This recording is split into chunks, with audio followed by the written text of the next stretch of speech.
Hi everyone. Am I audible to enough? Am I audible enough to everyone? People out here who are available now, you can use the chat box to give me a reply or a comment whether you are able to see the presentation and you are able to hear me and see me at the same time. Perfect. So let me begin with the session now. Perfect. A very warm welcome to all of you who are available now on this platform. First of all, let me really appreciate that you guys have taken time out on this weekend afternoon to develop your candidature for the upcoming MBA colleges and the specialization.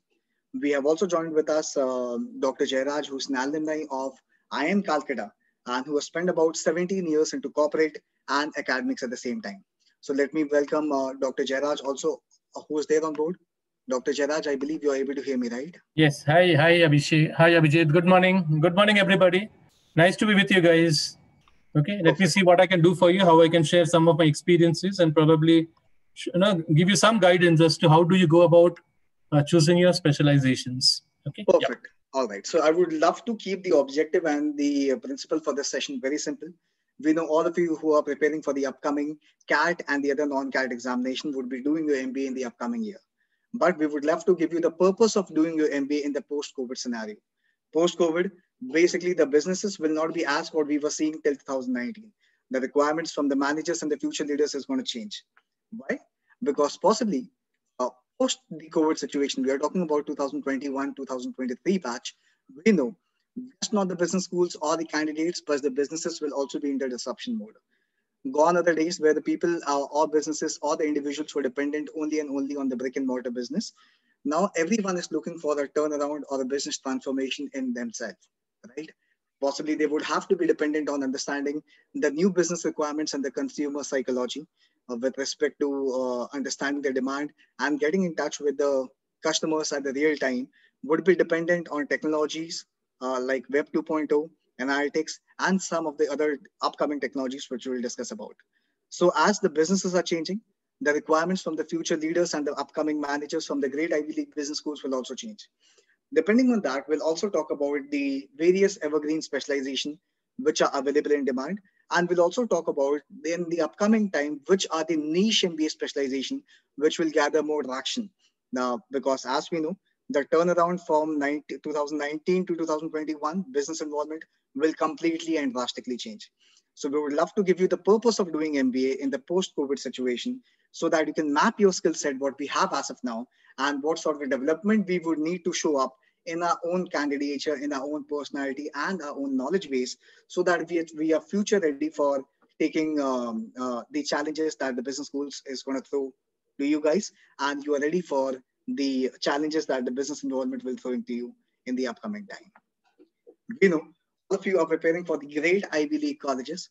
Depending on the ranking, you can see the list all around. Tier 1 colleges will have all the beautiful colleges, right from Ahmedabad, Bangalore, Calcutta, FMS, SPG, and MDI Gurgaon. But usually what happens, any given business school, be it prestigious, um, Lee ranked, they would be mapped on the basis of one of the flagship program, what they are known for. What they are known for. Basically, it means not all the specializations will be of the same demand when I join the business school. So depending on what sort of specialization you guys are looking at, you would have to develop your candidature with respect to the kind of business school that you're looking at. Even the top business schools, be it IIMS, MDI Gurgaon, SFMS, or SPGN, and a couple of other profile-based colleges will also give you an application form where you would have to fulfill all the possible questions what they're asking on the application form. It's like a mini SOP where you would have to showcase all the possible levels on your candidature, which is in sync with the specialization that you will be selecting. So if you are looking forward for marketing, obviously we know IIM Ahmedabad is going to be the rank 1 college for marketing specialization in India. But however, though we see the ranking for the top 3 colleges as Ahmedabad, Bangalore, and Calcutta, it's not going to be consistent for the other specializations of finance and operations. If you're looking forward to make your career into operations, it's not going to be Ahmedabad or Bangalore, it's going to be Calcutta, which is going to be the rank 1 college of India. Same is the case for finance also. For finance, it's IIM Calcutta, which is going to be rank 1, followed by Bangalore, and then comes IIM Ahmedabad. So given the list of colleges that you will see in tier 1, tier 2, or tier 3, every given college will be known for one of the given specializations which they stand for. No doubt, they equally cater for the other specializations also. But yes, the flagship program could be one of them where all the great Ivy League, great organizations come for recruitment, but they would also take initiative to work on the other specializations and the niche specialization that these colleges would offer to you. Now, usually what happens, so I being an alumni of NMIMS Mumbai have got a chance for a couple of years to recruit students for the same business school, which is NMIMS Mumbai, for the year 2017 and 18. So usually we are asked to judge and give our opinion to any of the given student who come for the CDPI or the GDPI or any of the processes which is going to be post your written examination on the level of their attitude, skills, and knowledge. Though we will ask you questions with respect to their specializations and the area of expertise what they have got, and what sort of career perspective they are looking at post their MBA scenario. But yes, there's a misconception that people think that it's going to be knowledge which will add a lot of value with respect to B school selection. The kind of knowledge could be in the area of subject area expertise or the area of interest. Could be of finance, marketing, HR, operation, rural, retail, healthcare, so and so forth, which are available nowadays, followed by skills and then attitude. But no, it is not the case. Ideally, what happens, a given business school, not just the business school, ideally, any given corporate organization, individuals would love to judge a candidate first on the level of their attitude, whether they can stand for the given specialization and the kind of job perspective that they will be dealing with post their MBA scenario. Followed by that comes is the skill, and the lowest priority would be given to you on the on the level of your knowledge. Why is it so? Because knowledge is something which will be preset. When you join any business school, knowledge is something which will be given to you on plate. It's as much as you can absorb, that much you can learn. But skills and attitude takes a lot of time to change and develop. Skills could be in relation with the kind of job perspective or the specialization. But the most important part that we look into a candidate is going to be with respect to the kind of attitude that the candidate is showing up and has shown up in the previous assignments, in his college journey, and his professional experience. Now, I would love to ask Dr. Jairaj to come on board and discuss about his experiences with respect to selecting these students for MBA programs and what sort of development activities that students should actually indulge into to improve their knowledge base, skill base, and the attitude depending on their specialization that these guys are planning. Thank you, Abhijit. Thank you. That was a very good introduction that you gave. Yeah, I fully agree with you. You know, the order in which these weightages are given. For example, the first is definitely the attitude and the knowledge. Let's say you want to do a specialization in marketing and you come and talk a lot about marketing, probably that will not cut a lot of ice if you don't have the right attitude and the right skills. Okay, so I think that is a very good way to start this presentation, and I fully agree with you. And personally, I'm a part of a lot of B schools in the country. I've traveled all over the country to recruit students for these MBA programs and all that. So maybe I can just share some tips or maybe some of my perspectives. You know, what do I look for in a candidate when I go and interview them? Okay. Now, of course, you know, most B schools have these group discussions. So in most cases, these group discussions.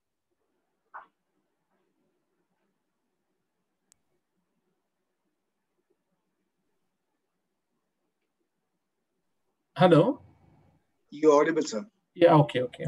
So in most cases, the group discussion is not used as an elimination round, okay, which means you do the GD and then you're moved to the PI, okay. The GD is a different story. We'll not get into it at this point. But at the PI, see, what we normally look at, like you rightly said, it's the attitude, right? Like how confident you are, how determined you are. Because if we get a lot of examples of students who have no idea of why they are sitting there, you know, what we call as a confused souls, you know, confused souls. So I am here because my father told me. I really don't know. But then there are people who take multiple attempts, you know, like they would have passed their engineering in 2014 and 6 years are going on writing the CAT. So these are the guys who we tend to reject, you know, because we don't find any determination or confidence in them, right? Then emotional. See, sometimes the interview tends to get a bit harsh. I won't say it happens all the time, but once in a while it does get a bit harsh. So the way the student handles it becomes very important for us. Because remember, see, you are all signing up for a course which is going to train you to become managers of the future. You may have to head corporations. And that is where all these things will come into the picture. Your cognitive nature, your behavior attitude, how emotionally you're able to accept or reject, then how confident you are, how determined you are. So these are extremely good and great qualities which you look for in the students, right? So then usually what happens, any candidate who comes for the interview round for any of the business school, there are a lot of questions which will be non-technical with respect to the research that the student has done with respect to the kind of college that he's come to, the kind of subject that he'll be dealing with. And majority of times we have seen that the students are not even aware of the kind of subjects that they will be studying and the kind of job prospects that they will be dealing with, possibly post their MBA. So how should they develop their knowledge base with respect to understanding whether the subject that they are choosing or the electives that they will be dealing with would be really apt with respect to the skill base or the knowledge that they have as of now? Okay, Abhijit, see, one thing which I just want to clarify at this point. See, eventually the specialization that a student gets may not be what he starts out with, because probably sometimes we have seen examples where student thinks, I want to take up marketing, then he joins the campus, and usually these specializations come in the second year, after you finish your 2-month internship and then you go for your specializations, right? So we have had examples where student starts off with marketing, but he ends up with operations, because his internship is in the operations area. So my first advice would be, don't be too hell-bent, don't be too hell-bent on the specialization at this point in time. So you should have an interest area. That is very important. For example, do you have an interest in marketing? Yes. Are you good with numbers? No. Then finance is not for you. Are you people-friendly? Probably HR is not for you, right? So like this, you have to look at your own strengths and weaknesses and then kind of bucket yourself into 1 or 2 specializations, right? And keep that option open. But like Abhijit said, in some of these B schools, you may have to fill out the forms where you have to mention, what are your specialization, why you want to take it. See, one thing, please understand, guys, this is serious business. Okay, MBA is serious business. So you guys should be very focused and very clear about why you're doing it. See, don't get attracted only by that lakhs per annum, that should not be the sole attraction, right? So that is a very wrong approach which a lot of students take. First, you see whether you fit into that role at all or not, okay? And then after that, once you are determined or once you have decided that this is what I want to do, you should have a very good statement of purpose. When you write the statement of purpose, it should be your SOP, right? Not copied from Google, not taken from your friend, not asking your uncle to write it for you. Please do do that. Because very often we find this when students come to us with their CV or the application form, and we find that it is written there, the SOP is written in beautiful language, very flowery language, and this guy cannot justify what he has written, we outright reject him. So these are all the negative points that you score, right? Remember, the first impression is something very important. You don't get a second chance. So please write in your own words. You don't have to be flowery. You don't have to use very bombastic words. Use very simple English, but correct English. Okay? Now, when I say correct English, what I'm saying is you should be grammatically correct. What does that mean? Please do not mix up the past, present, future. Don't do that. Go back to your school days and write an essay. And please ensure that your spellings are correct. Because there are a lot of people, my co-panelists, including myself, I would say. See, we are very kind of, very spooky about or very finical about people who write wrong spellings and all. So that gives us an impression he's a very careless chap, So that is something which you guys should avoid. Okay. So does that answer your question, Abhijit? So you should have a very clear focus why you're doing it. Write it out and please write it yourself. Okay. Don't copy from anybody. It is not going to help you at all. Okay? Because that is your first level of. So sometimes your interview starts with a statement of purpose, right? So if you're not able to justify what you have written, then you're in deep soup. Then. Yeah. And nowadays, at the same time, the business schools don't want people to work on the candidates who have joined the business school. So they want people to be pre-prepared for the kind of opportunities and at the same time challenges that these guys will be facing up.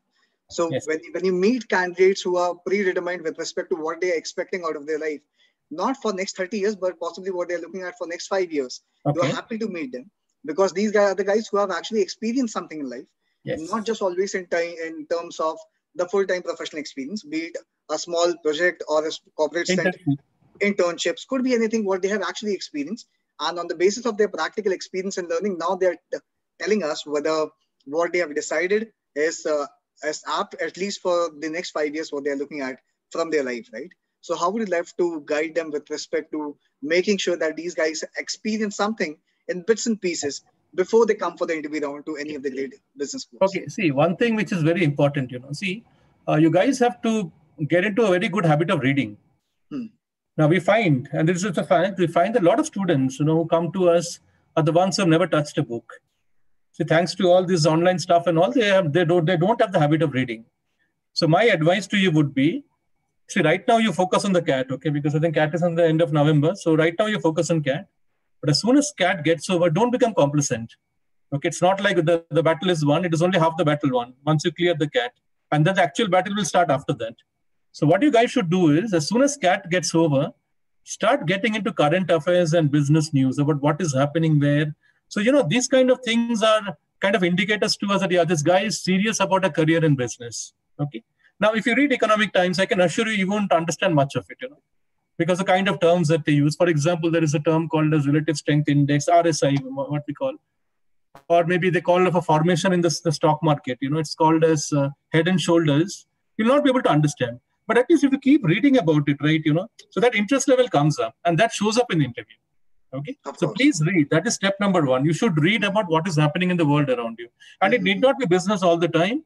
Even some political news, something that is happening in different countries. For example, I'm sure you must be aware of what has happened in France now, right? Something very unfortunate has happened now. The France is boiling now. And today morning, I read in the newspaper, now Kuwait has banned French products. So, there is a cascade of things, a chain of events that are happening in the world. So if you guys are completely ignoramus about what is happening, then you are not the right candidate. Okay. That is about kind of knowledge in the sense of business knowledge, news about what is happening. Second one could be, you should take a look at some kind of internships. Now see, there are some sites which offer you very short-term internships. So what exactly are these internships about? So companies will have some projects for which they may not have enough resources. So they give it out to the public at large. So you can snap up a small portion of it and at least get an experience of what it is all about, how it is to work with others. Because if you guys have some work experience, then probably the maturity will be there. But if you do not have work experience, this is a very, very good proxy for a work experience. Okay. So try to take up some internships. That is going to really help you out. And then projects. See, projects are not easy to come by because you really need to know somebody. And then only these kind of live projects will be given to you. And that is a bit difficult to get. But internships are something which are possible and please to explore, So these are some of the ways in which you can kind of build up your own profile. Now, since we have spoken about the external awareness that the student should keep, be it with respect to political, societal, or the business awareness, it's also important for them to actually introspect with respect to their own strengths and weaknesses. While Absolutely. Filling up the form, be it for Wellinger, SPGN, and any other great Ivy League business school, they are not even ready with the kind of answer that they should write. I'm not talking with respect to the socially accepted answers, but the kind of answers that would actually probe the panelists to ask questions on them. Exactly. They typically copy paste the kind of strength that a manager should have and the kind of weaknesses that would be accepted by any of the panel member. So what is your take with respect to understanding yourself, strength and the weaknesses and the scope of improvement? If at all you have a weakness, how do you actually project to a panelist so that it doesn't come into a limelight of a negative candidate to be presented there? See, okay, let us be honest about something. We cannot be brutally honest. Okay, let us be honest about that. You cannot be brutally honest. Okay. Now, all of us have certain weaknesses. All of us have it. You, me, everyone, and we are all humans, right? We are bound to have all this. Now, if you say I don't have any weakness, that's a lie. Nobody's going to believe you. Okay. And if you say that, I'm a very lazy person, so that is also some kind of a weakness which probably will not cut very good ice with me or with my co-panelist and all that, right? So you have to draw a balance between these two, right? Maybe you can use a better word like lethargic. So lethargic is less, dangerous than a word like a lazy, right? So you have to play with words, right? So you have to play with words here, be very careful. And again, when you say strength, some people tend to exaggerate, I am this, I am that. And then one question will come, okay, give us a situation which has proved that you are what you are saying and you won't have any answer, So do not copy paste. So please introspect, like Abhijit rightly said, introspect. Spend time on yourself and see what is your strength. Some of us have got very, very good, unique strengths, Mm-hmm. Like for example, I'm not a very creative person, right? But I'm a very, very good executor, right? I'm very good with proofreading. I cannot start writing. Okay, even now, after so many years, I'm not a very good essay writer. But if somebody gives me an essay, at least a skeleton, I can turn it into a beautiful piece of art. I can do it, but I cannot start it. So that is my weakness, right? So like this, please introspect. What are your strengths? And one more thing which we tend to, which we didn't mention till now, we are very happy to meet students who come from diverse backgrounds. So what I'm saying is, see, there was a time 20 years back during my time when I did my PGD from IIM Calcutta and all. In my class, 97% students are from the engineering background. Okay, so that was a natural shift. engineering, BTech, BE, then go for an MBA.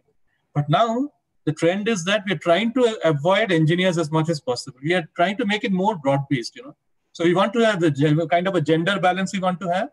And we also want to have people from diverse backgrounds and as diverse as pharma, from dentistry, from a lawyer.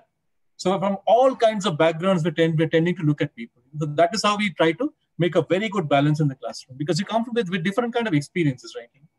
So of course, yes. Yeah, and one more point is extracurriculars are very important. For example, if you're a person who loves painting, now I'm sure most of you would have seen this new education policy 2020. See, it talks about, you can major in physics and you can take dance as your minor, right? So if it is always important, that all of us should have some extracurricular activities. So if you say reading is my extracurricular activity, reading cannot be an extracurricular activity. It has to be something beyond that, right? Maybe painting could be yes, because all of us read, right? Reading newspaper cannot be an extracurricular activity. So once I had a very unique kind of a student. So he was into fingernail painting, sketching, and I asked him to do it in front of me. And a fabulous job he did, So this is what kind of, cuts that impression with the panelists, right?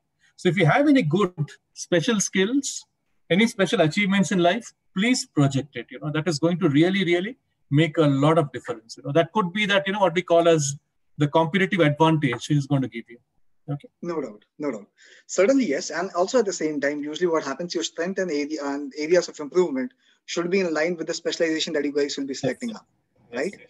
So if you can give me some example of the kind of applications that you might have seen in the previous years, where a student is coming up for finance, operations, marketing, or HR roles, or let's say the specialization, and you ask questions with respect to what they have filled in the application form, and the student is not able to justify why the strength and the weaknesses is not aligned with the specialization that he would be planning. Could be like communication skill could be his weaknesses and he's opting for finance, or let's say marketing. Yeah. Work crunching could be his weaknesses, but he's opting for operations or finance. So what would be your general advice with respect to understanding your strength in an area of improvement and aligning it with the area of specialization that you are looking forward to? See, the correlation usually does not happen, okay? Let's be honest about this. But then again, you have to draw a balance there, right? Because, it can be asked, so what specialization would you like to take? And then you say, I want marketing. And then you see that the community skill is not very good. So like you rightly pointed out. So that becomes a kind of a disjointed kind of a situation then, right? Of course. So what you can do is, guys, see, like I said, as soon as your CAT gets over, start working on these things, okay? Start working on some of the weaknesses which you think are your weaknesses. For example, communication skills. Now, see, many of us have this problem of MTI, what is called as a mother tongue influence. So when you speak English, you first think in your mother tongue and then you translate to English, right? So it is too late to correct. I understand that, but at least make an effort, okay? Make an effort to be very glib, very soft when you talk English so that, the other person cannot really point fingers at you and tell you that you have a bad communication. Because in our score sheets and all that, we have points for all these kind of parameters, communication. The leadership, of course, this comes out in your group discussions, of course, right? So I really don't know how to answer this specific question. Like, how do you align, right? So the way you can align it is, let's say maybe if you come from a BCom background, I'm just giving an example. If you come from a commerce background, then maybe finance would be a good, add-on to it because that is related, right? Because in your BCom, you would have done a lot in accounts and all that. And then from there, you jump to financial management, which is a very higher level of, of the finance. So that could be a fit, right? Or maybe if you come from, let's say you come from a pharmacy background and you want to take a part in marketing, that is also going to be a good fit because today a lot of demand is there in the healthcare industry for people with a pharma background, but they want people with marketing experience and all that, right? So that is how, so please, that's what, here is where the introspection comes into the picture. Okay. Please don't mess up your own case by trying to write something that does not fit into you. Should be very, very careful about that. Perfect.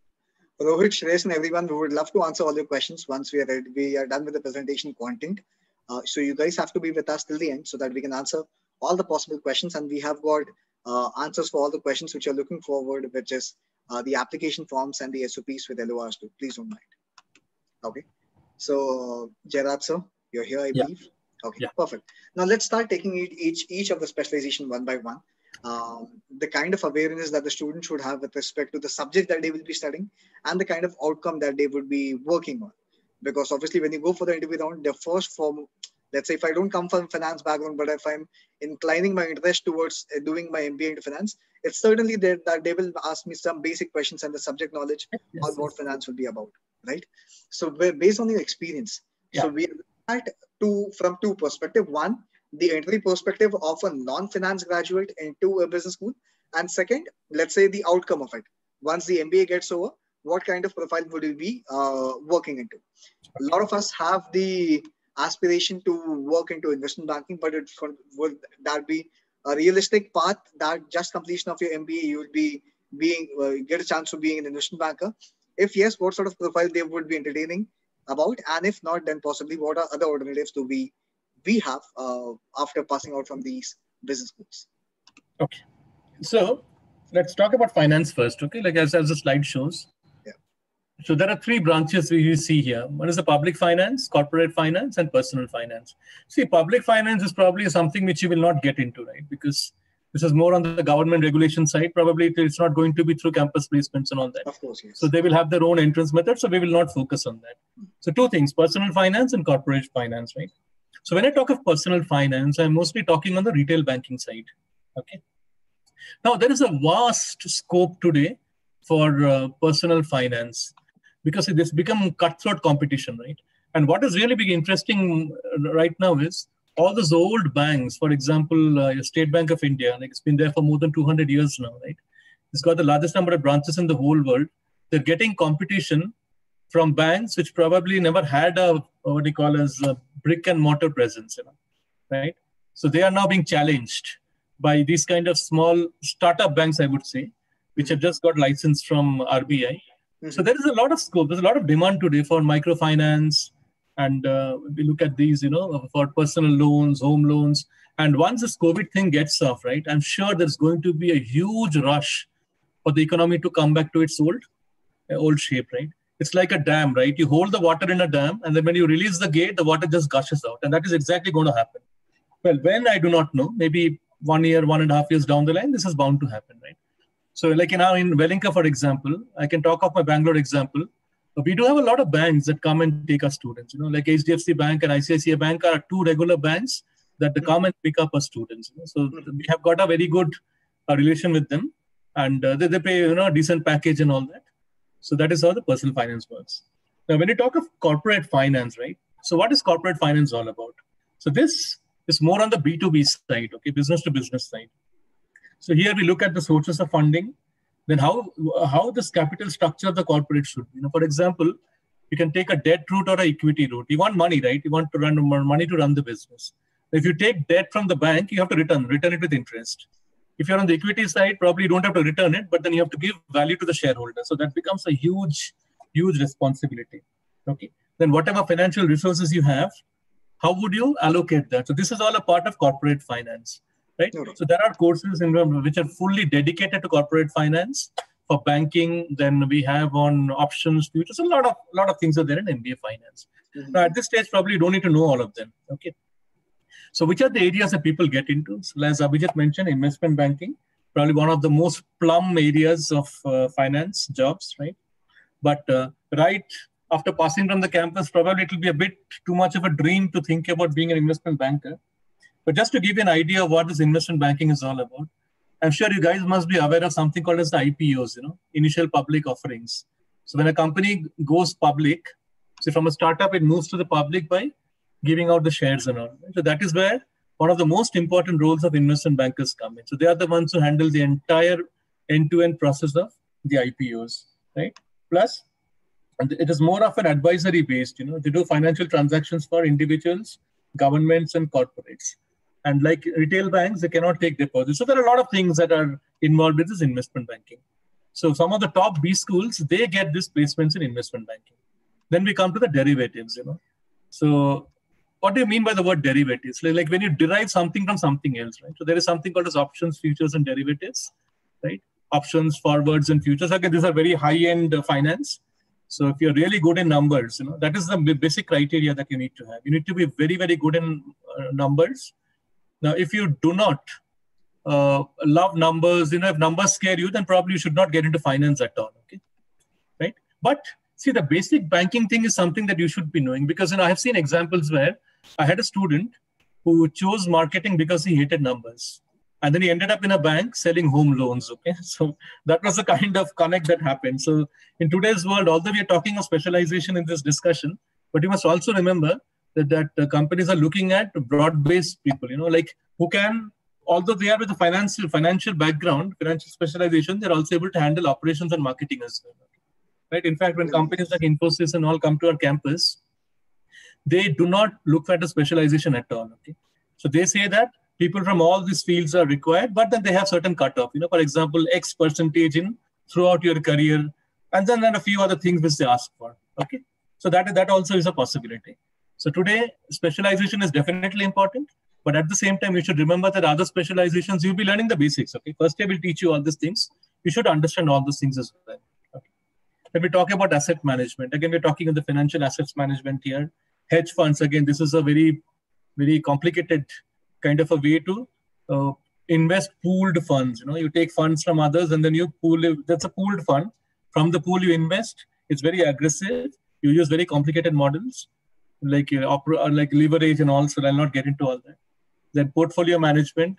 So what is the portfolio? And it is about your investments. Where all you have invested. So as a human, like for example, if you look at your parents, how do you save money? The most foolish way of saving money would be to keep currency in the house. Okay. Because it is not going to fetch you any returns. And also inflation will kill the value of that money. So you have to invest. So the standard way was doing it in fixed deposits, but the rates have come down. So then how do you? So X% of whatever is with you, extra money, where do you invest this? So mutual fund is one option. You can do it in fixed deposits. You can look at the share market. So depending upon your risk profile, you have to build up the portfolio. So this is a great job. Okay. So basically you're going to advise your client, and you end up becoming a relationship manager who's going to handle the portfolio of these wealthy clients. And then credit risk management, that is also a very important area. Now, obviously, if I ask for a loan, bank will not give me, right? So there are certain criteria. So you'll have to work on that area as well. So today we have a lot of softwares which handle this, but the human angle is definitely there. So some more things which is not mentioned here, a new kind of a profile has come up. It is about fraud detection, So what is a fraud detection? See, today you can manipulate the stock markets. You can do banking scams and all. So these are people who have to study the reports and look at the various transactions and understand and probably predict or understand much before it actually happens that something is on the way, right? So that is fraud detection. So that is again a very, very nice profile that is coming up. So companies like Deloitte and KPMG, they offer this kind of rules. So there's huge amount of prospects in finance. But like I said, the most important thing is do not go by the herd mentality. If you're not somebody who loves numbers, then probably you should not look at finance because you'll end up a disaster. Okay, fine. So there are a lot of questions, sir, which is on the level of profiles. What do you think? So if someone who has area of interest to get into finance, but they don't have any knowledge base, let's say an engineer who's from any of the given background, which is non-finance, and not even work for, let's say, the technical part of the finance side. If they want to do their MBA into finance, what sort of internships or certification courses that they should do ideally on a very miniature level so that they get some equal exposure about the kind of knowledge base that the guys will be dealing with and the kind of questions that they will be asked when they come for the interview round in their business school. Okay, fine. Okay, I'll answer this question. See, it is not expected that when you come for the interview, you know finance. And if you know finance, why would you be there, right? I mean, that is the basic question, right? But again, like I said, the numbers are very important. You have to be really good in numbers. Otherwise, you're not going to be there. That is the most basic requirement. Okay. Now, see, what you should exhibit is a flair for finance. Like, you should be able to understand some of these terms, which are very common, like a Sensex, for example, right? Or if they talk about something called as a market capitalization, or in a bank, you come across terms like the repo rate, the reverse repo rate, RBI has done something, they have increased the SLR. So these are terms which are very common in the public domain, right? So what you should do is make a list of all these words that you come across and just try to find out what they stand for. I think that itself is a way to prove that, yes, you are interested in finance. But the expectation is not that you know everything and you come in. Okay, so please don't get confused. Okay, right? And so someone who has awareness about the business and the economics by reading the recent current affairs and the knowledge base that they would be gathering with, it's sufficient for them to answer the questions that these guys would be asking when you join the business school or before joining the business school. Yeah, Abhijit, there was one question from a lady. I didn't get her name.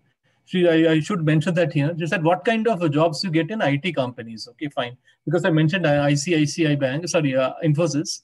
Yeah. See, all these big IT companies, like big means if I talk of companies like Accenture or a Dell or Infosys or a Wipro. Okay, so they all come to our campus in Bangalore and Mumbai as well. Now, one thing which happens is, see, all these companies, they have their own verticals, So if I call as verticals, so one vertical could be the BFSI, the banking and financial services industries. Then they have on FMCG, they have on manufacturing. So they have multiple verticals like that, right? But depending on your specialization and your interest also. And also like these kind of companies will first train you for a couple of months or maybe 3 months. And then looking at your skill set that you have acquired during those 3 months, then you will be put on the job. So one of the jobs which come up frequently in Bangalore campus, is the job of a business analyst. Okay. How does it work now? Let me try to explain that. Let's say there's a bank in Scotland. Okay, let's call it as let's say the King Bank of Scotland, just for the namesake, and they want to upgrade their banking software. Okay, so they have one, or maybe they want to discard but they want to have a new one, and they don't want to buy it off the shelf. They want to get it custom built, right? So then they have approached Infosys and given the award to Infosys to do this job. Now, how would Infosys now start the process, right? So they would send a team to Scotland, to the bank, to do a system study, which could last anything between 3 to 6 months. So that is where a team of these kind of people will be sent to understand the requirements from the bank. And that is where you come in, okay? So your domain knowledge is going to get a lot of value. Of course, yes. So MBA graduates in IT companies, they don't end up doing coding work and all, okay? So that is a complete waste. So don't even think about coding. Because remember, in any IT project, coding is not more than 15 to 20% of the job. Okay, much more, 80% of it comes on the management side. And that is where these MBA graduates fit in. So in big companies, when they come and say, we're opening it out for all the specializations like HR, marketing, finance, and operations. So anybody applies and we have, 20, 30 people getting placed on the same day. So they are sent to Hyderabad and then they go through a rigorous kind of a training. At the end of it, there is a test. And then based on the skill sets and their interests, they are sent all across the country. Okay, then, Abhijit, yes. I think I've answered this, yes. Well, I believe you have covered most of the important pointers which are required for getting into the finance domain. Let's talk about the second most important domain, which is going to be marketing, which is going to be slightly more creative and challenging at the same time. So before we start dealing with this subject, how many of you can just put your comment as yes, no, yes, no. How many of you are looking forward for making your career into marketing? This could be sales, brand management, anyone. People out here? Most I see, no answers.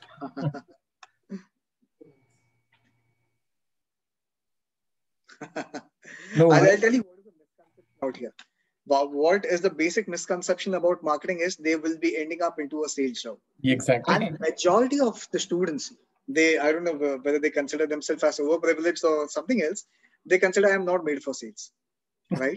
So, and on contrary, I have seen great companies like HUL, P&G, who recruit even IIM, Ahmedabad, Bangalore, and Calcutta graduates. They would want people to have a corporate stint, not to start with marketing. They would want people to experience the dirt first, which is going to be your purely sales profile. For 6 months to 1 year, you'll be working into tier 2 and tier 3 cities, working local kirana shops, retailers, distributors, and stockists. Understand the ground nuances, and then you come back to the headquarters and make a beautiful marketing strategy, which is going to be working for your clients, customers, and your products. So, and possibly that's one of the reasons is that the kind of conception that our childhood has shown, anyone who comes for, let's say, selling something in the house, we consider it to be a marketing guy. And this is one of those guys who faces a lot of rejections. And his whole life is possibly full of rejections only, right? We'll talk about consulting also, Anshul. Please don't worry about it. So I would want you to give an honest opinion from your side and the actual perspective of if someone is looking into the specialization of marketing, what sort of job profiles will be readily available for them. And if someone is looking for brand management or product management, then possibly what's going to be the career path that they would have to shape up after completion of the MBA. Fine, Abhijit, let me answer this question. See, like you correctly pointed out, about the misconception between sales and marketing. So let's just try to make a small difference now, okay, of sales and marketing. See, I'll just tell you in very simple terms. So what is sales, right? See, I make this, I've already manufactured this pencil, okay, without even understanding what the market needs. And then now this is ready with me. Now I have to sell it off, right? That's it. That is what sales is all about. Marketing would go many steps before this. I would go to the market. I would understand what is it that people are looking at. Maybe they're looking at a red and black pencil, okay? And then based on a market knowledge, market feedback, like the market tempo, I understand, and then I create this and then I try to sell it. So that is a difference, right? Now, one thing like you rightly pointed out, which I fully agree with you, unless you get your hands dirty, unless you have not done sales, unless you do sales, you cannot be a marketing person. Okay? You cannot become a VP of marketing unless you have really dirtied your hands. It is not easy. Now, you added HUL, you mentioned HUL and P&G. Let me add what ITC used to do. ITC, one of the biggest recruiters on at IIM Calcutta campus. So they would recruit these freshers with marketing specialization and then send them to not even tier 2, tier 3, in rural, absolute rural areas, give them a cycle, right? And give them a box of cigarettes, cartons of cigarettes, and now it is your duty to sell it now. So how do you do it is your problem, okay?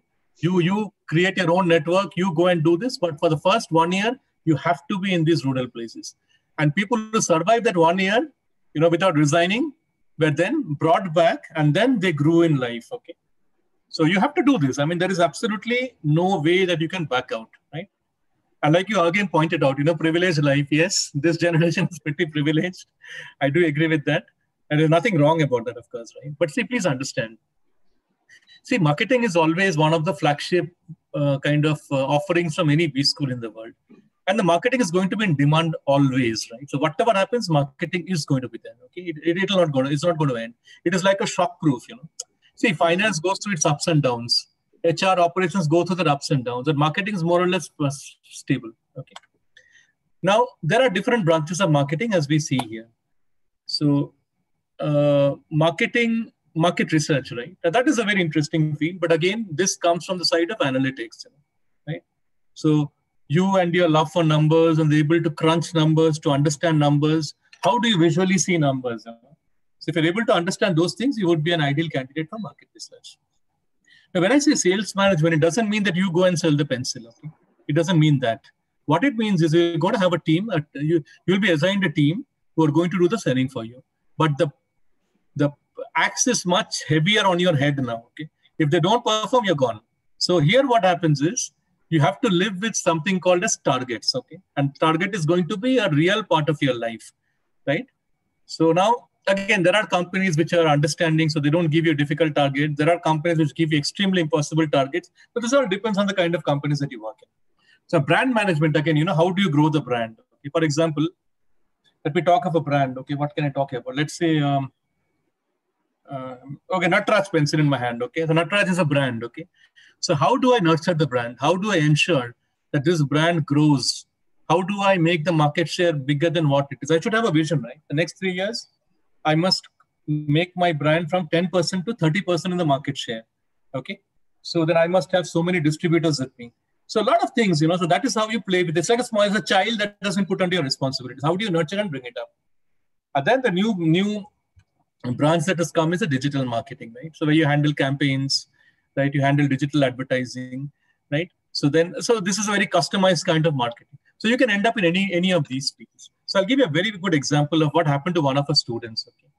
So this guy was from a BCom background and he had absolute zero idea in IT. He was completely zero in IT. Okay. So when he joined our e-business program. So we have this program, PGTM in e-business, which I'm heading in this campus in Bangalore. So he was very reluctant. He said, sir, can I manage? As I say, if you have a flair for technology, please join. Okay, then he came. He was a very bright student. And then somewhere down the line, he started getting interested in apps, making apps and all. And then he created one chatbot using AI. He created one chatbot. And then you won't believe this, but with zero experience in IT, he landed a job in IBM.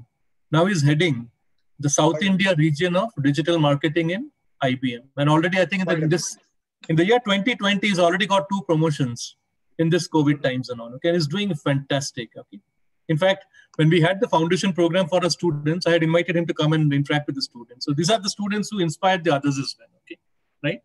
So remember, again, like what Abhijit said in the beginning, you have a base, right? So now MBA would be the next level. So in order to get to that next level, what are the things that you need to know, right? So again, as a marketing, as a guy who's interested in marketing, please be aware of certain names like a C.K. Prahalad, or maybe a Philip Kotler, Jagdish Sheth. So have a few names in mind, okay? Like some of the very typical questions that come, like who is your role model in the corporate world of India? And then everyone jumps up, Ratan Tata. Okay, what can you tell me about Ratan Tata? I don't know anything about him, except that he's my role model. Okay, so that won't do. So read up about who the person is, what has he done, what kind of achievement he's made, right? And then career prospects, sales manager is one. Then you could be a marketing analyst, which means what? You have to analyze the market and you have to figure out, where the next wave is going to come from, what is going to be the next trend. Then a BDM, okay, how do you develop the business? So BDM would be more on the side of services, right? Then social media manager, right? How do you manage your campaigns on social media? And a brand manager, as I explained. So this is actually, there are a lot more to this, in the side of IMC, integrated marketing communication, advertising, right? Then distribution, for example, that also becomes a big part of your job, right? So a lot of things are there. Okay. The baseline, what remains is you've got to be ready to face all the possible challenges, right? Yes, and targets. Okay, remember, okay, marketing. Towards it. Yeah. You start with sales, you end up into marketing. For the marketing, you will possibly end up into digital marketing, or possibly coming back to sales. Could be anything. Yeah, anything. It could be anything. The result often, let's say anyone who's a marketing graduate, is what is the impact that the guy has created. And the impact is always on the level of sales volume, right? So absolutely, brand manager, whether you're a sales manager or a Ditchcom manager, whatever it is, or BD manager, whatever you term it as, the end result would be what is the impact that you guys have created on the organization, or at least on the given brands that you are handling. Yeah. And you might have to start from scratch level, that is sales, but that's going to be a very small or short stint for you to get a fair idea about what works in the market. Yes, and then possibly after getting these nuances, you come back to the corporate. Then possibly sitting in your cabin, you can design some wonderful strategies with a good creative team who are working with you out there. Yes, absolutely. Okay, one more point. Okay, I mean, this is something which I think I should mention at this point. See, normally what happens is you tend to connect targets with marketing. But trust me, other specializations are also not target free. For example, if you have taken finance, your targets can be really, really, very tough in the sense. So you are into home loans, right? So you're given a target that this is the amount this is the revenue you have to generate. X is the amount of revenue you have to generate. So that is a target, right? If you're into operations, you have to cut down our operational cost by X%. That is a target. HR, within 2 years, we have to right size our workforce, okay? Which means what? You have to rework on the job descriptions of people and ensure that some of these baggages are removed. So what is that? That is also a target, right? So target is there in every field of management. Okay. So be aware about that. Do not think that target is only with marketing. It is there with any other stream that comes up in marketing. Okay. So just by looking at the targets, do not run away from marketing. It's a brilliant field, but then again, you have to be a very good communicator. You have to be creative. Okay. You need to have a creative mindset, and sometimes you have to be a bit crooked also. Okay. Because what happens, you want to meet somebody, that guy can make a difference, but the security is not allowing you to go inside. So then how do you go inside? Okay. So that becomes an issue, right? So how do you create your own strategy, which you'll not find in any textbook? It has to be something on the spot you have to think of. So this is it's actually fun. Okay. It's actually fun to crack somebody and to enter. I have done it a few times. I don't want to share it here. Okay. It may sound a bit ugly, but then you'll come across situations like this. You want to meet somebody and you're not able to get inside. So then how do you take a back door and enter that place? It is fun. It's just a lot of fun, actually. Okay. Yeah. And I'm sure any of the given business school will give them a lot of projects which will make sure that these guys makes their hands dirty with the kind of discussion that we are having as of now. Also crooked thinking also at times, yes. Crooked thinking also, yeah. Certainly, yes. Talking about it next, so I consider operations to be the most evergreen specialization. Yes. So agreed. Whether you want to increase your top line, whether you want to reduce your bottom line, or the mid-level line, which is going to be your operational cost, will always be impactful. Because everyone, be it individual or corporates, are looking for profits. So if top line is not going up, you reduce the cost so that the bottom line you maintain. Exactly. Yes. Okay, now talking of operations, see, there was a time, even a decade back, I would say, maybe a decade and a half back, the misconception was that operations is only for manufacturing the shop floor. Okay. So that is what kept away a lot of students from taking up operations. But today we find that operations has become much more prominent in service industries. So what are service industries examples? Airlines, hospitality, hotels and restaurant business and all that. So today we have a huge demand for students with operations background, especially in the IT sector. Like I was talking about these verticals in Infosys and other kind of companies. Mm-hmm. So they have a huge kind of a setup dedicated for these backend operations and all that, right? So a lot of students are there in the operations side. So this is like you correctly said, it is evergreen, but now it is in a different avatar now. So it has moved from the manufacturer to the shop floor. It has now moved to the services industry. No doubt. Yeah. And, certainly, yes. Yeah. So the kind of roles that you end up would be, like very rightly pointed out, like an IT manager, a project manager. So if you're from the operations background, you would make a fantastic project manager, right? You'll be able to do all those PERT CPM charts and what kind of, you can use as MS projects, a lot of tools you can use in order to schedule, in order to ensure that wastage is minimized, a lot about quality management. So most of the quality things have come from Toyota. So you'll learn a lot about these quality systems and all that, because today quality is very important. You need to get accredited. So if you're accredited, then you get international projects, you get international business. So that could be a charge which you will have to take up. Okay. See, plant facility manager, probably an MBA may not end up here, may not. Okay, I'm saying may not. This would be more from the engineering side. But of course, sales operations, production manager, then project manager, supply chain manager. Then we have now a demand chain. Okay, demand chain has come. And a new term that has become very popular today is what you call as reverse logistics. Like you have bought something from Amazon and you're not happy. So Amazon has to take it back from you. So that becomes reverse logistics. So that has spawned an entirely new breed or a new branch of operations now. Okay? So all these e-commerce companies and all these, they are looking at a lot of students with this operations background. So this is a very, very evergreen kind of a field. What do you think? What sort of certifications or case study students actually read about with respect to operations before they join any business school? See, certifications, I'll tell you. Okay, let me be clear about something. See, just for the sake of getting a certification, doing a certification, I don't think it is going to add any value. Okay, like I think many of these would be the multiple choice types. And if you're lucky, you tick off everything and you get your scores. You get a certificate, but you don't know anything, right? So if you're really keen, passionate about something, so more than the certification, try to read more about it. See, today, thanks to YouTube, you get a lot of videos, try to understand how those videos work. And one more thing which I'll tell you today, it is integration with technology, management with technology. That is so important. So what are the different kind of emerging technologies that are kind of, disrupting the entire management models? So I'll give you an example. I'm sure you must have heard of something called as 3D printers. So it sounds like a very innocuous word. So we have 2D printers, which will give you a paper printer. A 3D printer will create a model. But today, they're using 3D printers to construct buildings here, buildings, auditoriums. They're making dresses out of it. They're designing jewelry. They're making cars. They're making pizza, whatnot they're doing. So they're disrupting the entire business model. Okay. So you should be aware of then there's something called as a blockchain. Okay. Blockchain that has come up, then AI, machine learning. So a lot of things have come up. So try to see how technology integrates with your chosen field of specialization. So that is, I think, is more important than a certification. Okay. Because personally, I can give you my personal view. I don't get very impressed when somebody comes and shows me a certification and says, sir, I've done this certification. Got the point. So it's the knowledge base which is going to add a value. Exactly. But still, if you're interested, see, go to this Coursera. There is a Coursera. Yeah. Then you have the Salman Khan. I think Salman Khan, a lot of things are free there, right? So go and do these courses, and they are very good. They're really good. I mean, some of the material I've seen them, they're really good. They go to the root and hit there, So try to learn about those things as well. But remember one thing, okay?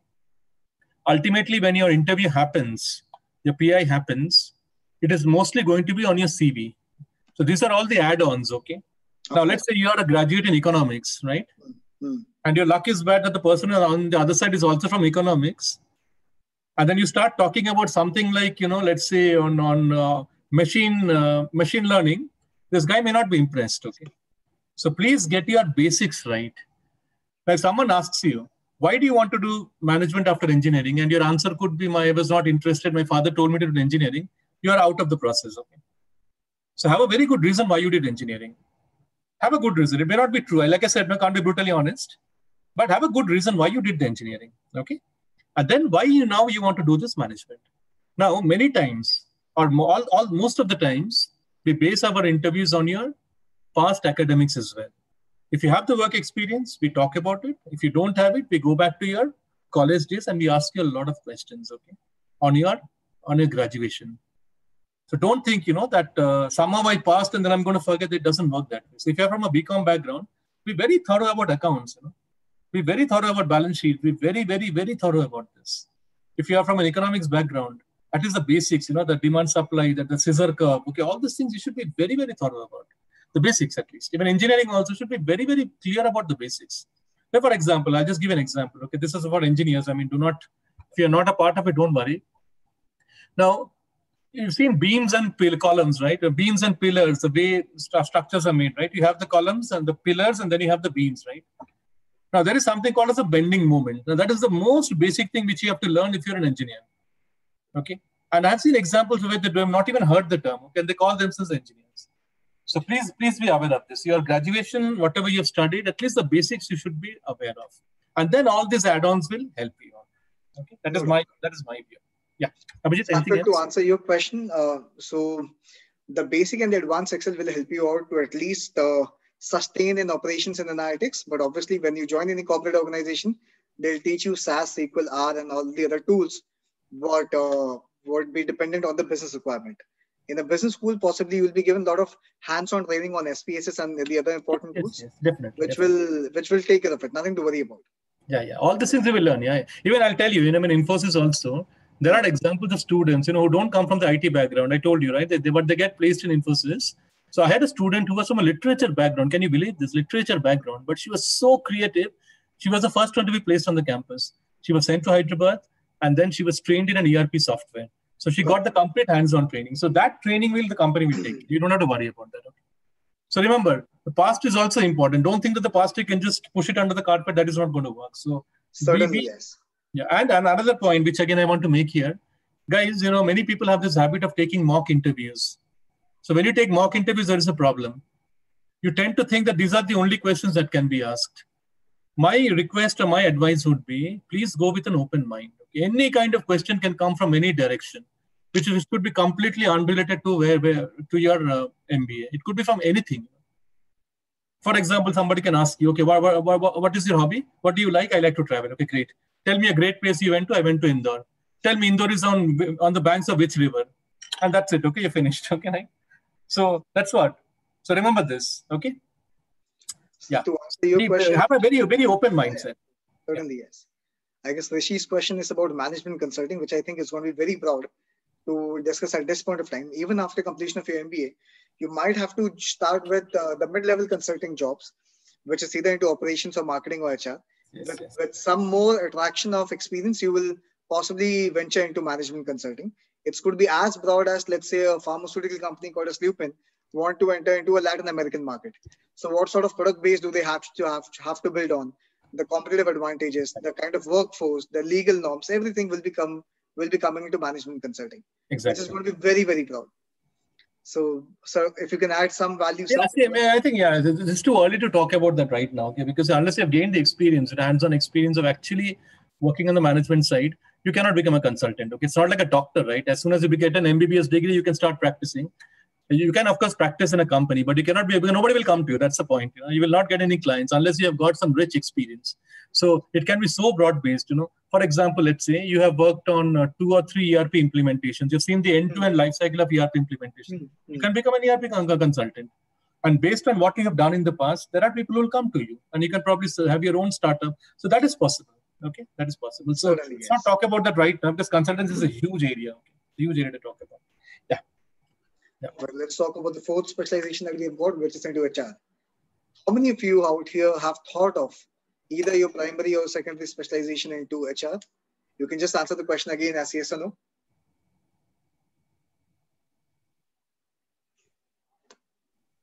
Okay. There's a lot of females and candidates who will be answering these questions, I says. Again, there's a lot of misconceptions what people have with the kind of job profile that these guys would be getting. But I'm sure the scope of HR is not as what it was 10 years back. It is not. HR, analytics, or n number of things which has been added nowadays into the organization, and the curriculum of MBA has made HR made the most robust, in fact, one of the most robust field which you can think of. HR is also a great field. Okay, HR is also definitely a great field to be in, right?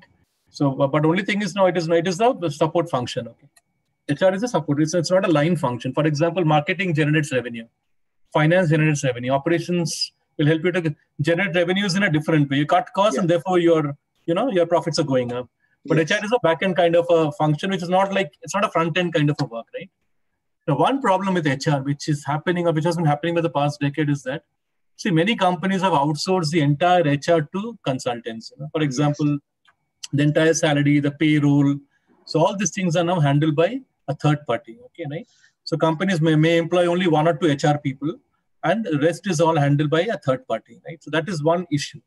But that need not be an issue. Okay, that need not be an issue because, like you rightly said, HR analytics is now a big thing now, right? So you have to sit and kind of work out the different kind of roles people are working on. So whether people are being used efficiently, or if somebody is being overused, somebody is being underused. So you have to work out those kind of things. And a very important component of your job would be the compensation, right? The comp and ben, as they call it, compensation and benefits, right? Then the employee relations. Because see, today when a company recruits somebody, trains for 6 months, you would expect the person to be productive, right? So in many cases, many companies you would find this, due to some very lousy HR policies, people tend to leave. Okay, so people don't leave the company; they leave the HR and go away, right? So how do you upgrade your policies? I don't like the word labor laws. I'll say the employee laws. So so there's a lot of things that you can do. Then organization development and change management, right? So how do you bring about a change in the organization? Then so today, so many funny things are happening. I'll share one example. In Bangalore, there is one IT company. It is a startup, but it has got more than, I think, 300 people right now. Okay? So they have a very interesting post there. It is called as this, it was initiated by the HR. Okay, it's called as a CCM. It stands for the Chief Cuddles Manager. Okay, so what is that? It is actually a dog, a very fluffy dog. Okay, which just roams around in the floor. When people are working on their computer, the dog just roams around the floor. And it is said, pets give you a lot of, it's a good stress buster, right? So anybody can pick up the dog, keep on the lap, and you can keep working. You can pet the dog, you can feed the dog, you can play with the dog. So that is what is called as the Chief Cuddles Officer. Okay. Then we have something called as a CFO. Now, CFO usually stands for Chief Financial Officer, right?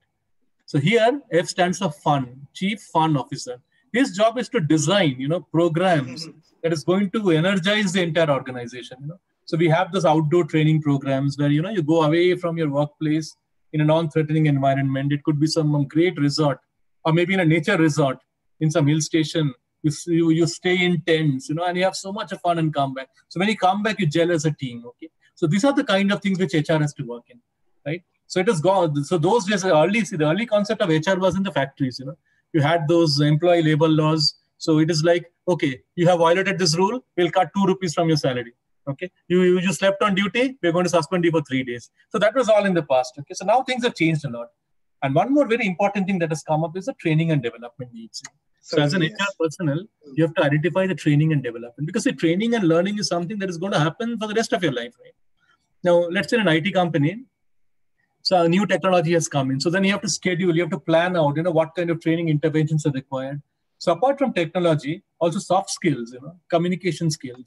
Again, to give an example, in Wipro, they are the ones who started this in Bangalore. They give you training on how to eat with fork and knife, okay? Now, why is it required? Okay, so I know the story behind this because I heard it directly from the chief HRO of Wipro. It seems many years back when Wipro was it has just hit the market, and maybe 2-3 years down the line, they were going to bag a project in London. So they sent a team to London, and they were sitting in a restaurant, and then chicken was served. And with the Indian mentality, you start tearing, right? So this guy was going to rip it apart, and somebody told him, don't do that, use the knife and fork. So this guy was trying to eat with a knife and fork. He stabbed the chicken piece, it went and hit one lady, And that really created a lot of problems. So that is when Wipro decided that, no, we're going to have a wing exclusively dedicated to etiquette training. So how do you wear a tie? How do you walk in different countries? See, you have to know about culture. So for example, in Japan, if somebody has invited you and you're eating, if you eat everything in the plate, it shows you didn't like the food. Okay. If you go to some other country, if you don't eat everything, that is taken as an offense. So you have to, so HR has to be very, very cautious about training people in the right areas, including these kind of funny things, apparently funny things, right? So it is fun. HR is also a lot of fun, okay? But the only problem in HR, which I'll be very honest, is that the numbers are less. Okay? Like maybe in a 1,000-person company, you may have only 4 or 5 HR people, because most of the other work is outsourced to a third party. That is the only problem. No doubt. Certainly, yes. To answer question from Yashwant, what I personally consider, so if your job experience or work experience does not have any correlation with the kind of specialization that you will be opting for, then possibly you would have to justify a bit more than what the other aligned aspirant would be coming up with. Possibly the area of interest, the knowledge base, and possibly a couple of more of projects that you might do before you come to the business school can give you a lot of awareness whether what you're thinking of is going to be a right decision for you or not. Because only if you think is right for you, then only you can justify to someone else. Absolutely. So that is how it works. Yes, that's how it works. It's like why you want to do it. You should have a very good answer for that why. A very convincing answer as to why you want to do it. So like somebody had asked, I think I just saw one of the chats, one question was like, I've done my graduation in mechanical. I want to take a finance. Right? So it's perfectly fine. I can always, justify by saying, see, since I'm from the mechanical background, I'm very good with numbers. Okay. So, since I have a passion for numbers, I feel that, I would be a better suit in finance or something like that, in that direction. And you have to show some flair towards finance. See, these don't match because it is understood that you're doing an MBA after your graduation, right? And your graduation, there is no restriction. It can be from any field, right? It can be from literature. It can be from liberal arts. It can be from any field.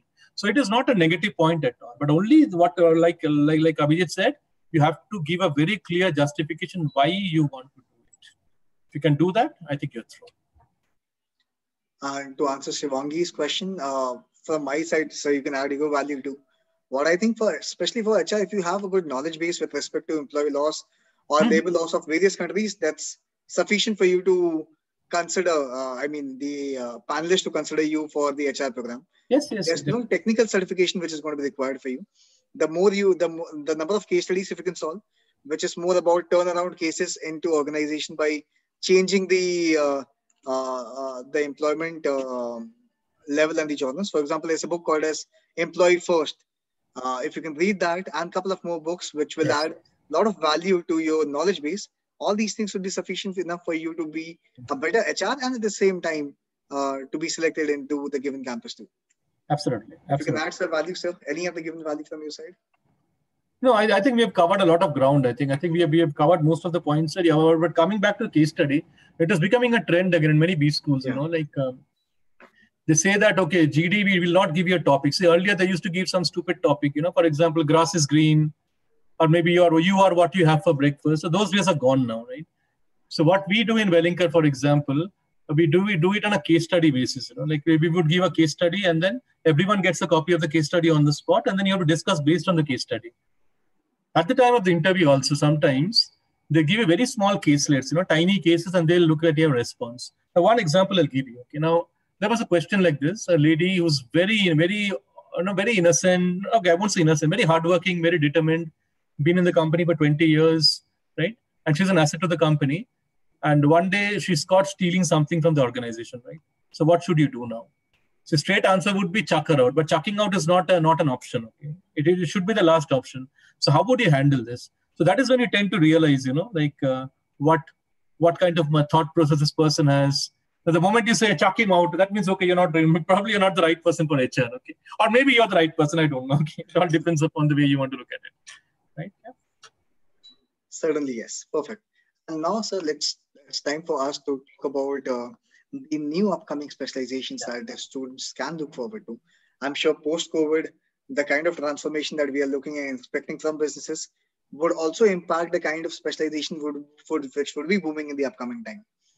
Be it the impact on business analytics, or the retail, or the law, healthcare, or possibly international business. So if you can share your experience with respect to I can share some of them. In fact, our Wellinkar offers a few of these. We don't have international business, but apart from the rest, all of them we do offer, right? So let me start backwards, okay? Retail management. See, retail is an offshoot of marketing, right? Now, but why the offshoot was required? So retail is huge, right? So it was felt that, a separate branch has to be established just to handle the retail aspects. See, today, if you look at India today, I don't think more than 7 or 8% would be in the organized retail. Okay? Right? Rest everything is unorganized. So just imagine the potential that we have. If we are able to organize them into our ecosystem, and then it's going to really make so much of a difference, right? So companies, for example, let's say HUL, or Unilever, so our Procter & Gamble, so they've proved to us, what they can do. ITC, the level of connectivity they've reached across the length and breadth of the country, right? So that is the normal retail. But then apart from all that, we also have this, what we call as retail analytics, e-commerce, right? E-commerce is nothing but, again, a retail, right? So much of, prospects exist for this. But one thing you should be careful about, so if you're planning to have a retail life, probably, you should think once again. I'll give an example, right? Now, this happened a couple of years back in my institute. So there was a student. He was from the HR background, right? Okay, it was just an HR background. So he got placed in a retail company. I mean, the place as in like he was given a call and all. So he comes and asks me some very stupid and funny question. This is, sir, they're giving me an HR profile. Does that mean that I have to go and sit on the retail store for the whole day? I said, who said that? Okay, so will they give me a chair or do I have to stand for the whole day? And I said, see, don't come with stupid questions, okay? I mean, you have chosen HR, right? Look at the job profile, look at the job description, and then you talk about all this, right? So giving chair, not giving chair, these are not things you should be the things you should not talk about at all. Okay, right? So retail is a huge area. And today with the likes of Amazon and, this Flipkart through Walmart, I mean, it's really making a lot of difference today. And today, I'm sure there's been some problem in the country in the sense that the government is taxing at 2%, I think, all these international based e-commerce players like Amazon and Flipkart and all that. So there's a lot of talk going about all that. So there is a lot of scope. Well, IB, international business, probably, I may not be the right person to talk much about it, but this much I can tell you. See, international trade is one area. See, if you're a part of international business, apart from the marketing, you have to be very, very conversant with some of these international laws. For example, what happens, so something called as a NAFTA, so North Atlantic Free Trade Area Agreement, which means like Canada and USA, they act like one body. So when you're selling something from USA to Canada, you don't impose extra tax, It is like as if Canada is a part of the US territory. So and vice versa, right? So then we have a SAFTA, that is South American Free Trade Area. So you have to learn all these things. And there are international Incoterms, what they call as the international commercial terms, right? So this comes under a very, very exclusive kind of a specialization, right? And probably the best institute for doing this would be the IIFT, International Institute of Foreign Trade. So they'll be the ones best to handle this, okay? So this is not the international marketing as such. So marketing comprises a small part of this. This would be more about the execution, right? Like how do you execute? Like, for example, you want to send a consignment of shrimps from India to Japan, right? So what are the bottlenecks that you have to clear in order to send your stuff all the way to to Japan, right? So that becomes a big issue. Okay, analytics, great. So we call as a data scientists, right? Again, if you want to get into analytics, base requirement is the love for numbers. If you don't have love for numbers, analytics is not the job for you. Do not even think about it. Okay. So, if you like when I say love for numbers, you should be able to visualize numbers. So numbers should excite you. When you see numbers, you should be able to see, like what is it that is trying to tell you. So some great person had once told me, I don't forget the guy's name. He said, if you torture data enough, it's going to confess, right? So when you have a set of data with you, right? So how do you play around with data in order to extract information, powerful information from that? And from there, you gain insights, understand trends, understand patterns, right? And how do you go one step ahead of your competition? Right? So today, this is a big area, a huge area, in fact, right? So there is a lot of demand, but like I said, it is a very specialized course. So in Wellinkar, we offer this research and business analytics. And just to give you an example of how powerful this is, the first batch, which started in Mumbai with 30 students in the year 2017, right? So all of them, all the 30 students, they got internship in China and Malaysia. So there was this company called Mattel. It's a toy company. So all the students were taken to, I think, China, mix of China and Malaysia, and they got their internship there. Okay? So that is the power of analytics today. So rural management, again, see, like there's this gentleman called C.K. Prahalad, who's a management guru, is no more. So he made a statement, or he wrote a book called as Fortune at the Bottom of the Pyramid, right? So what he says is, a rural India is the bottom of the pyramid. He says there's a huge fortune to be made at the bottom of the pyramid. So if you look at the pyramid, at the bottom is huge, right? It's huge as compared to the top. So when you look at the bottom, there is a huge amount of money to be made. So how do you exploit that? So certain companies have done that. So for example, T-Series cassettes, if you've heard of Gulshan Kumar and all, he's done a great job in North India. Then ITC, I gave an example, then Unilever, then Procter & Gamble, then Nirma, in the Gujarat and that side, have done a great job. So if you want to be a part of rural management, again, you have to forget your city life, maybe, that urban life or fast-paced life and all that. Probably, it might be a bit tough in the initial parts when you have to go to a tier 4 city or something, and evening you won't have anything to do. You'll get the money, but you have nothing to do. So again, think about it, right? So it is not an easy decision, because probably your entire life will now be spent on the rural sides trying to make a lot of difference, right? So as an example, I just want to tell you, after this session, please go and take a look at eChaupal, okay? eChaupal, that's a model by ITC, and see what kind of transformation they have brought about in the rural markets of the country. But rural marketing, rural management is a very interesting area. There is a huge prospect. And today what we are seeing is that many of these e-commerce sales are not happening from tier 1 or tier 2 cities. They're happening from tier 3, tier 4 cities. So people are up to, because their aspirations are going up. And there is money. I mean, it is not that money is not there. Money is there. So, a lot of things are changing there, right? So if you have a flair for the rural side, probably you can explore this. Again, healthcare. See, to be a healthcare professional, you don't need to be a doctor or a nurse. Okay? See, today, if you look at healthcare management, some of the important aspects would be definitely the hospitals where you provide the actual healthcare.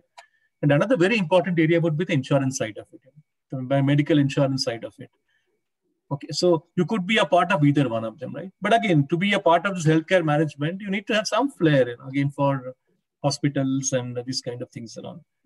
So there's a lot of things to be done there. So a lot of our students, and one more area where you can get in would be those companies which are into exclusive softwares for the healthcare industry. Like in Bangalore, there is a company called eMids. So they develop software only for healthcare, and they come and pick up a lot of our students as well. Right? And media and entertainment, okay, it's all the gizmos, all the glids and the razzmatazz and all those kind of things, right? But I don't know if I should be making this comment or not, but my experience has been with media and entertainment, probably the salaries are not very high at the beginning, right? The salaries are not high at the beginning, but as you go down the line, okay, and as you grow in this career, you can make money at the end of it. But again, it is not for everybody. This again has a lot to do with creativity, etc. So if you're not from the creative background, maybe this is not the right kind of fit for you. So I think that's all from my side, I think, Abhijit. Perfect, sir. There are a couple of questions which are onto general management and entrepreneurship. Mm-hmm. So I would love to take one question and possibly the other important questions you can answer. One, with respect to general management, I forgot the name of the guy who asked this question.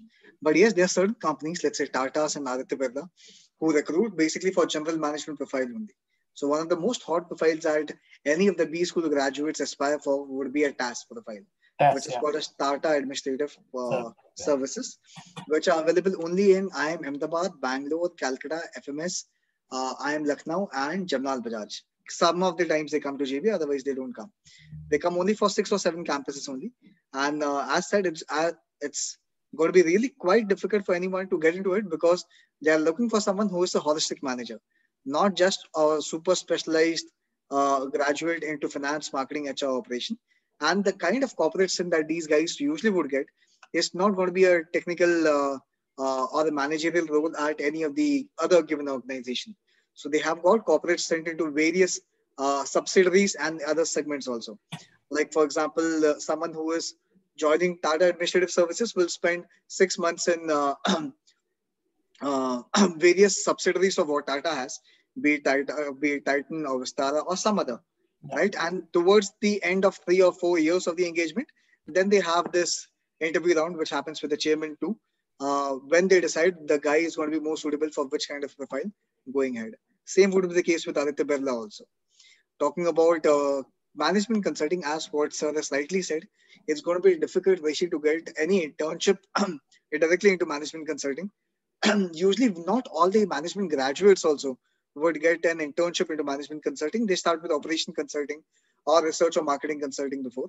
And towards the end, gradually with some experience and some more knowledge, then they gradually build their career into management consulting. So I guess you would be a better person to answer questions. No, I think I've covered this very well. Okay, maybe I just want to add one point to this one. Okay, like a task, as you mentioned, like the IAS, right? It's like Tata admin, one of the most plum positions in Tata Group. I think Birla also has something like that. Now, see, again, we're talking about generalization, right? Yeah, we're not talking about specialization. Yeah. See, one of the new, I won't say the new trends, it's been there for quite a while now. See, at IIM Ahmedabad and IIM Calcutta, where I studied, we didn't have the concept of specialization. Of course, yes. So the way it worked in IIM Calcutta, I can tell you. See, first year we had common papers, okay, and we had all these basics, the marketing and HR and operations, everything we did. So when you come to second year, you're given a choice of papers. Let's say, you have to take, let's say, just for the name's sake, you have to take 15 out of 30 offered to you. So you can mix and match, So for example, I had a lot of interest in finance, but I had zero exposure to finance, right?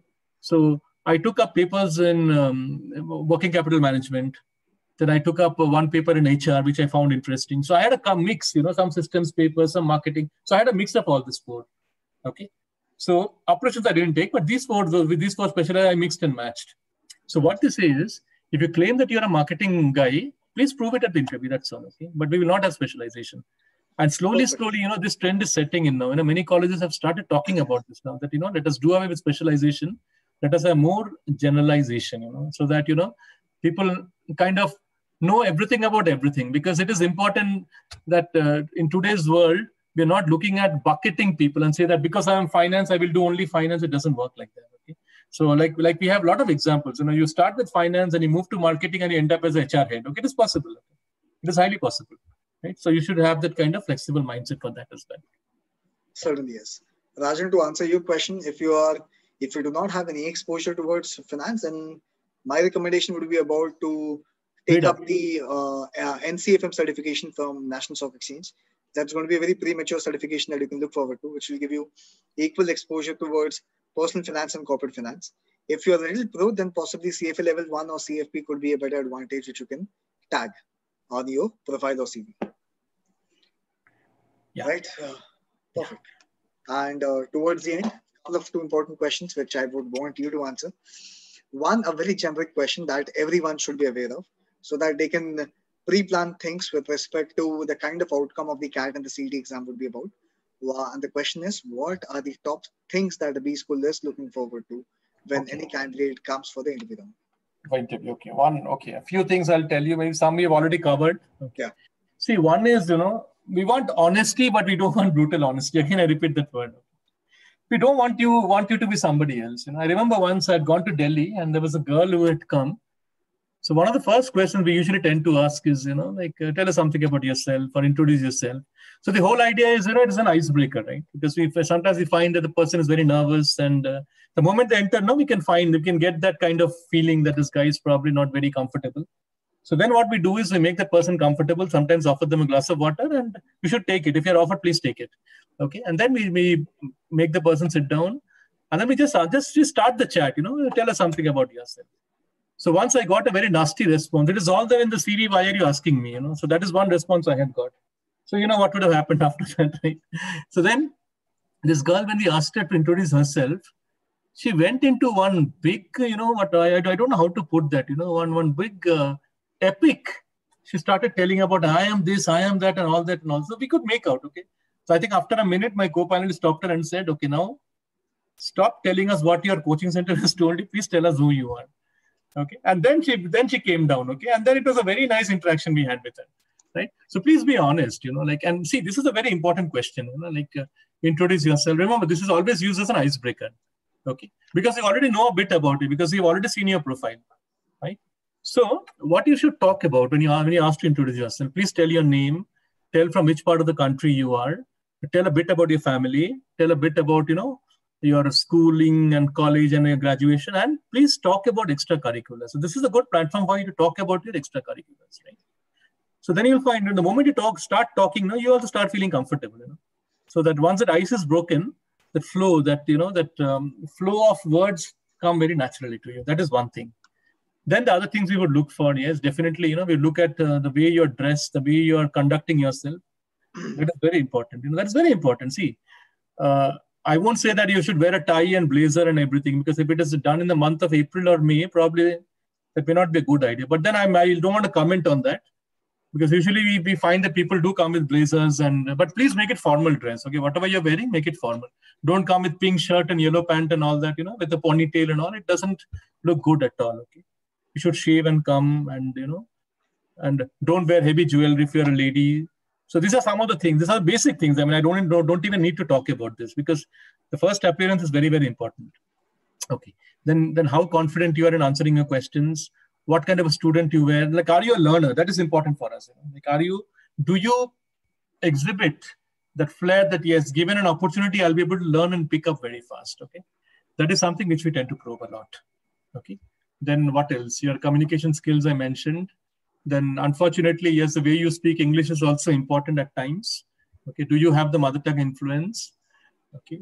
But sometimes, we have found people who do have that mother tongue influence, but still they speak very fluently. Now that is accepted. Surely, yes. Okay, that is accepted. Okay, that is accepted. But if you start from, kind of faltering, he, you, and all, this kind of things are not at all good. Okay, so we don't want that. We don't want to hear all that, right?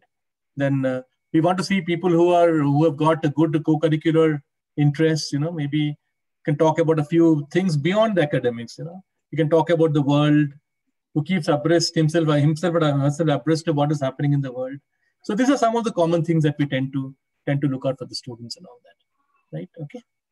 Perfectly, yes. So one of the questions which Siddharth is saying, which is asking is, what if they don't crack CAT on about 85%? To answer his question, there are a couple of good profile-based colleges which does not look only into your CAT score, but the overall candidature, who will love to give you a call. One among those would be Wellinkar only. Then comes Goa Institution of Management, Great Lakes Chennai, IMT Ghaziabad, and Somaiya, which is KJ Somaiya or SIMSL.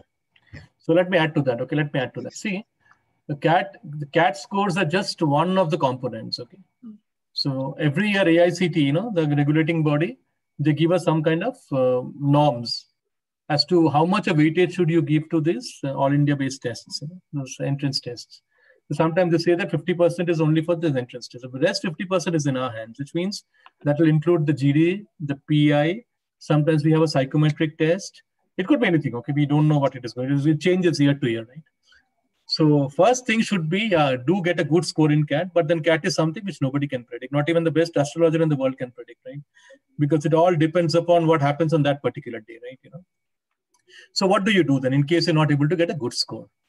So my advice, would be maximum you should take CAT 2 times in your life.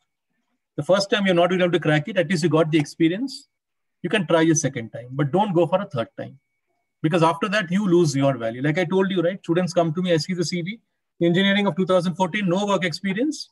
And this is in the year 2020. So what have you been doing for the past 6 years? I've been writing CAT. So these kind of students, we just consider them as nuisance value. Okay? Right? So we have to reject them, right? So maximum 2 attempts. Now, obviously, everyone wants to study in the IIMs. There's no doubt about that. But then there is just that much space only available. Okay. So, that is the supply the demand exceeds the supply, by a huge amount. So then what do you do then? See, the next thing would be to go for the next rung institutes, See, it is not that placements happen only in the IIMs and all, right? So there are really great institutes like SPJ and Wellinkar. So very good institutes, okay? Very, very good institutes. And trust me, after a few years, it doesn't really matter from which institute you have come. Okay? Then what is going to make a difference would be how you perform at your job. Okay? How you perform at your job becomes a very important parameter. So don't worry about that. So if you have that IIM dream and you keep on dreaming for the rest of your life, then you're a loser then. So maximum 2 attempts in CAT. And the second time also, if you're not able to crack it in a big number, then you can look at these second-rung institutes. Or the other way would be, see, like for example, Wellinkar, I can give you my example. We take scores from multiple exams. We take GMAT scores, we take CAT scores, we take the CMAT, right? CMAT scores we take, then we take the Atma test. So what I would suggest to you guys would be, don't focus on only one exam. See, CAT is the mother of all exams. Okay, CAT and GMAT would be the mother. The toughest one, of course, that is also very tough. That is very tough. Even FMS also, when I wrote, was very tough. So take a few examples of this. So SNAP you can take the NMS, the TAT test and all that. So don't put all eggs into one basket. Okay, so spread it out. It may be a bit expensive, I understand, but it would be better if you just spread it out, spread out the risk, so that if one doesn't click, the other might just click. Right? So that is one way you can take one approach you can take towards your CAT exam, towards your MBA dreams. Perfect, sir. And the last question, which is going to be about the application forms. Some important pointers or tips which you can share with everyone, because I'm sure Vinacre applications is going to be soon lay out, or once the CAT gets over. And there are a couple of other business schools, let's say SPG and FMS, MDI, Gurgaon, Great Lakes, and a few more whose application is going to end before the CAT exam. Give some tips to students who are filling up the applications for these business schools, what they should consider so that their profile comes in a bit limelight with respect to getting a call from. Okay. See, usually what happens is, your panels are randomly distributed. Okay. Let's say on a particular day, we are having the process in, let's say, Calcutta. Okay, let's say, Kolkata, we're having the process. And we have a mix of internal faculty and outside industry personnel, right? So that will consider the panel. So on the morning of the interview only, we get to know who will be the panelists. So the mapping is completely random, okay? So we don't know who's going to be in what panel, okay? That is one thing. So because we don't know who's going to be on what panel, these profiles usually are not shared with the panelists in advance. Okay? So just before the interview, what happens is, there are two ways. Okay, one is that the student walks in with his application form, or we have a team of volunteers who will come and give us the application form, maybe just about 5 minutes or before the student comes in. So we get hardly just about 2 to 5 minutes to read through the profile. Okay, perfect. And in those few minutes, it becomes a very tough job for us to understand the student. Okay, right? But then we have picked up. I mean, been doing it for the past so many years, so it doesn't take a lot of time for us to judge a person, right? Now, see how to write the application form. The first thing is, do not be too bombastic, like my statement of purpose. You write something which nobody has understood, because you've copied from some American guy you copied, and you also don't know what it means, right? So do not do that. I always repeat, statement of purpose is yours, okay, and yours means yours. Okay, fine. Now, why do you want to do an MBA? Now, usually we have seen, there are some flavors of the season. So once upon a time, the flavor of the season was social entrepreneurship, right? Everyone is writing that. So don't do that. No, please write why you are doing it. Then maybe mention 2-3 books that you have read. Everyone writes, that management, Alchemist. That is a very common book. Or you can write something as silly as what you would have read in college. Yeah, it's okay. I mean, in your childhood, something like Enid Blyton. Yeah, it's fine. Yeah, it's fine. You can write. So see, when you write about a book, and the person on the other side knows about the book, you can start asking questions on the book only, right? And you may cut a very sorry picture if you don't even know what the book is all about. Just for the sake of it, you write it and then you don't know what the book is all about. So that is where the honesty comes in. Okay, that is one thing, right? So statement of purpose I mentioned. Then I've told you about like books, for example. Then co-curriculars, and please write something that you can justify. Do not brag and boast and lie there. I'll give you an example. Okay. Now, one guy, many years back, okay, I mean, this happened maybe in 2004 or 5. One of the application forms he got, so this guy writes that, languages, he knows French. Okay, he writes he knows French. So then the guy walks in, a very smart guy he was, they sat down, and suddenly my co-panelist, he said, hey, you know French, I also know French. Why don't we do this interview in French? And he started speaking in French. And this guy was flabbergasted. Then he said, actually, I know only 2 words in French. But I thought just to impress the panelists, I will write French. Then this man says, boss, I also don't know French. I was talking in German. Okay, I was talking in German with you. Yeah.